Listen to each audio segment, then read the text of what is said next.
नमस्कार दोस्तों, study with happiness में आप सभी का स्वागत है। और दोस्तों, आज के वीडियो में हम बात करेंगे सेंट्रल गवर्नमेंट में ऑफिसर रिक्रूटमेंट की। तो अगर आप हमारे चैनल पे नए हो तो चैनल को सब्सक्राइब कर लीजिए, जिससे कि गवर्नमेंट जॉब से रिलेटेड गाइडेंस और अपडेट आपको हमारे चैनल के माध्यम से मिलती रहे।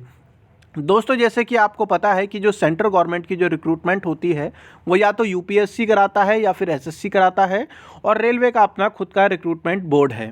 तो दोस्तों, ये जो वैकेंसी है वो एसएससी की है। वीडियो को पूरा ध्यानपूर्वक देखिएगा, क्योंकि साधारण स्नातक से इसमें आप गेस्टेड अफसर तक बनने के इसमें चांस होते हैं। तो मैं पूरा डिटेल बाय डिटेल आपको पोस्ट वाइज चीज़ें बताने वाला हूँ, और उसके बाद अगर आपके पास शैक्षिक योग्यता हो तो आप इसके लिए आवेदन कर सकते हैं। और इस वीडियो में आपको ये भी बताऊंगा कि किन अभ्यर्थियों को इसमें आवेदन नहीं करना चाहिए। ठीक है दोस्तों, वीडियो पसंद आए तो अंत में लाइक कर सकते हैं। दोस्तों, ये जो एसएससी सीजीएल की भर्ती है, काफ़ी बार आपने इस भर्ती के बारे में सुना होगा, मगर मैं आपको बहुत ऐसी जानकारी भी दूंगा जो कि आप पहले से नहीं जानते होंगे।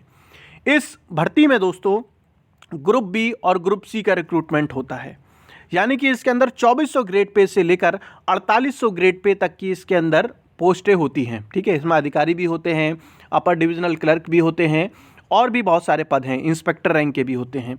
आपको पता है दोस्तों, यूपीएससी जो रिक्रूटमेंट कराती है वो क्लास 1 अधिकारियों की कराती है सेंट्रल गवर्नमेंट के अलग अलग डिपार्टमेंट में। और दोस्तों, इसमें ऐसे बहुत से डिपार्टमेंट हैं जो कि यूपीएससी में भी होते हैं, मगर ये ग्रुप बी के लिए होते हैं। और प्रमोशन पाने के बाद देखिए दोस्तों, यहाँ पर हम आईएएस और पीसीएस की बात तो नहीं कर रहे, वो तो आपको पता है कि उससे तुलना किसी की नहीं की जा सकती। मगर जो बाकी डिपार्टमेंट हैं, जैसे कि इंडियन रेवेन्यू सर्विस होता है, आईआरएस अफसर होते हैं, तो इसमें जैसे इंस्पेक्टर है, एक्साइज इंस्पेक्टर है, इनकम टैक्स इंस्पेक्टर है, तो वो भी प्रमोशन पाकर बाद में वही यूपीएससी वाले अधिकारी के समान बन जाते हैं। ठीक है, और ये दोस्तों आखिरी मौका है आपके लिए। अब आप कहेंगे आखिरी मौका क्यों है?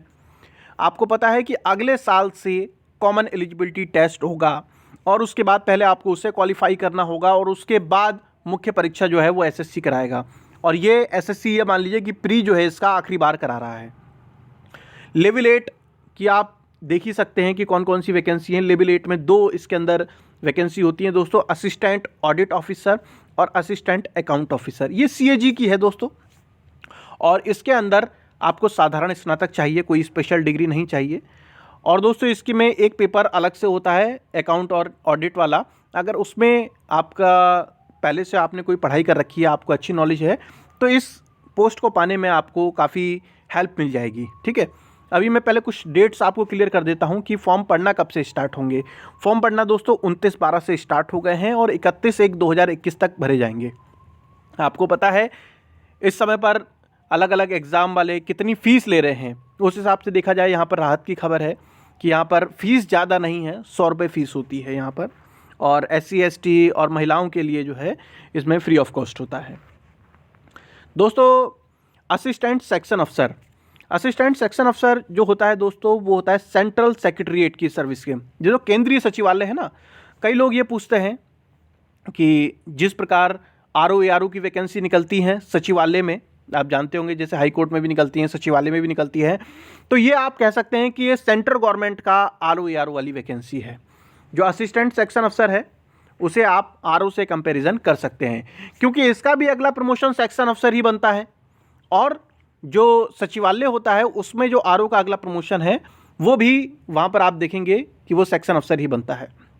मगर यहाँ पर ये कह सकते हैं कि जो सेंट्रल गवर्नमेंट के लिए असिस्टेंट सेक्शन अफसर है ये 4800 ग्रेड, ये 4600 ग्रेड पे का है, और आरओ जो है वो आपका 4800 ग्रेड पे का है।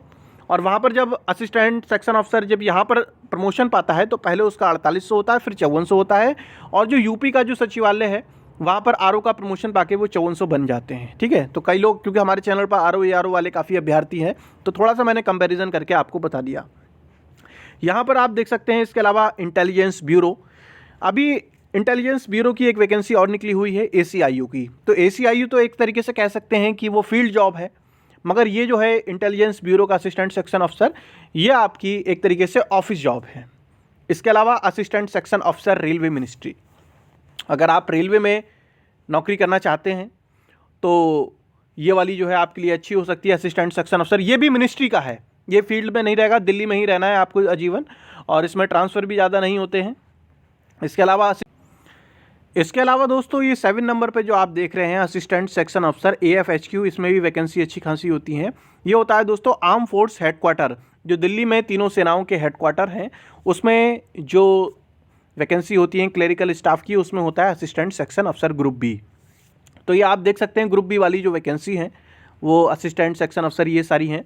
एक वैकेंसी आप देखेंगे ग्रुप सी की, ये कहने को तो ग्रुप सी की है, इंस्पेक्टर ऑफ इनकम टैक्स, मगर इसका भी जो ग्रेड पे है वो 4600 होता है। खासकर जो एक्स सर्विसमैन है उनके लिए काफ़ी बेनिफिट वाली ये नौकरी है, क्योंकि एक्स सर्विसमैन का जो कोटा है वो आपको ग्रुप सी की वैकेंसी में मिलता है। तो इसमें आप एज देख सकते हैं दोस्तों 30 से ज़्यादा नहीं होनी चाहिए। सेंट्रल एक्साइज वाले में आप देख सकते हैं प्रिवेंटिव देख सकते हैं, एग्जामिनर, ये सारे जो हैं प्रमोशन पाने के बाद जब क्लास 1 अधिकारी बनते हैं तो IRS सर्विस वाले जैसे आते हैं ना दोस्तों UPSC से, उसी तरीके के ये अधिकारी बनते हैं। फिर है असिस्टेंट इन्फोर्समेंट ऑफिसर, ये ED में होता है, directorate of enforcement department group B का है। सब इंस्पेक्टर CBI, कई लोग हैं जो CBI में जाना चाहते हों, ये उसके लिए भी इसमें वैकेंसी है। और नारकोटिक में अभी न्यूज़ में आपने देखा ही होगा, नारकोटिक जो डिपार्टमेंट है वो काफ़ी चर्चाओं में था। इसके अलावा दोस्तों अगर हम लेवल 6 की बात करें, यानी कि 4200 ग्रेड पे वाली नौकरियां, वो आप ये देख सकते हैं। एक नौकरी है जिसके बारे में आपको मैं थोड़ा सा अलग से बताना चाहूँगा, आपके पास ये जानकारी होनी चाहिए, डिविजनल अकाउंटेंट। ये बहुत बढ़िया नौकरी है दोस्तों, 4200 ग्रेड पे की।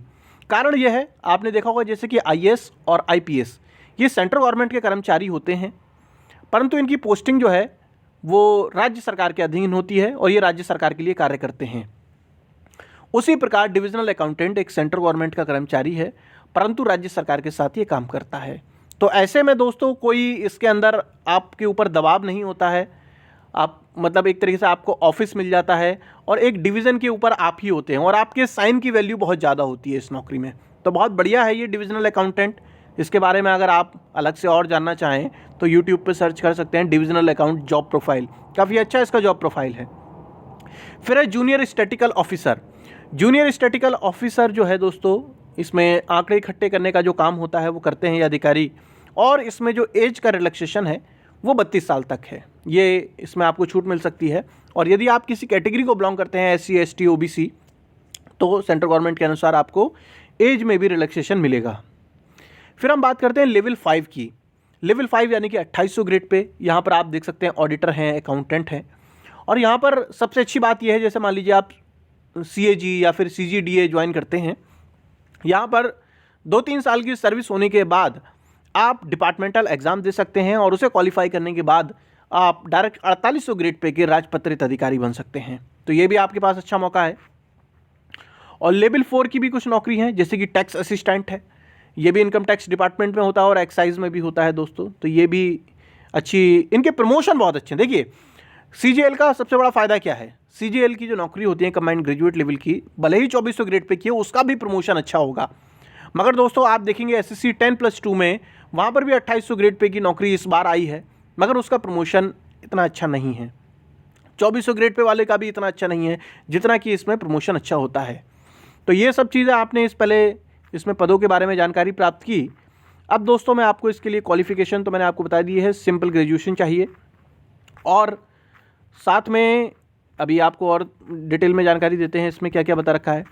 कुछ जॉब ऐसी हैं जिसमें आपको फिजिकल चाहिए होगा, यानी कि थोड़ा आई साइड आपकी अच्छी होनी चाहिए, फिजिकली हैंडीकैप्ड नहीं होनी चाहिए, मगर उसके लिए तो आप पोस्ट वाइज ही देख सकते हैं। ऊपर लिखा हुआ है कि किस किस में जो है आप लो विज़न अलाउड नहीं है, जैसे JSO वाली है, जिसमें अलाउ है वो भी बता रखा है डिसेबिलिटी, और जिसमें अलाउड नहीं है वो भी बता रखा है। ठीक है, ये आप देख सकते हैं। और दोस्तों एक मिनट, देखिए दोस्तों, ऐसे अभ्यर्थियों को इसमें आवेदन नहीं करना चाहिए जिनकी इंग्लिश और मैथ अच्छी नहीं है। बहुत सारे अभ्यर्थी ऐसे होते हैं जो कि PCS के लिए तैयारी कर रहे हैं, RO ARO के लिए तैयारी कर रहे हैं, उनका सामान्य ज्ञान तो बहुत अच्छा है, परंतु मैथ और इंग्लिश पर इतनी पकड़ अच्छी नहीं है। तो दोस्तों इसमें आपको GS का वेटेज नहीं मिलने वाला है, GS का वेटेज बहुत कम मिलेगा। जो मुख्य परीक्षा होगी वो बेसिकली आपकी मैथ और इंग्लिश का जजमेंट करने वाली है कि आपका कितना अच्छा है। और सही बताऊं दोस्तों, इसमें कंपटीशन बहुत ज़्यादा हाई होता है, तो इसलिए यदि आपकी मैथ और इंग्लिश बहुत अच्छी है तो आपको इसके लिए आवेदन करना चाहिए। और यदि आपकी ये दोनों सब्जेक्ट इतने अच्छे नहीं हैं तो फिर इसमें चांसेस जो हैं वो कम बनते हैं।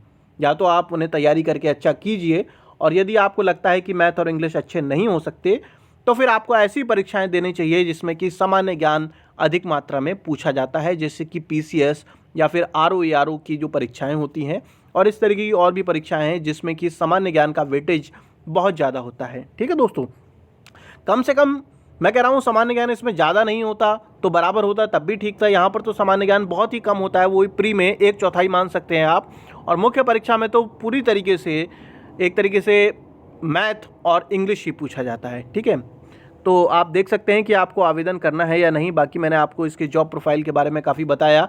Tier 1, Tier 2, Tier 3 में जो है आपका डिस्क्रिप्टिव एग्जाम होता है, और Tier 4 में जो है आपका टाइपिंग टेस्ट होता है। ठीक है दोस्तों, अगर अभी भी आपकी कोई क्वेरी है इस परीक्षा से संबंधित तो आप मुझे सीधे फ़ोन कर सकते हैं। वीडियो के डिस्क्रिप्शन में बताया गया है कि आप मुझसे फ़ोन पर कैसे बात कर सकते हैं। इसके अलावा दोस्तों, हमने सामान्य ज्ञान पर अभी तक जितने भी मॉक टेस्ट कराए हैं उन सभी की PDF आपको इस वीडियो के डिस्क्रिप्शन में भी मिल जाएंगी। जल्द मिलेंगे दोस्तों हम नेक्स्ट वीडियो में, तब तक के लिए जय हिंद, जय भारत।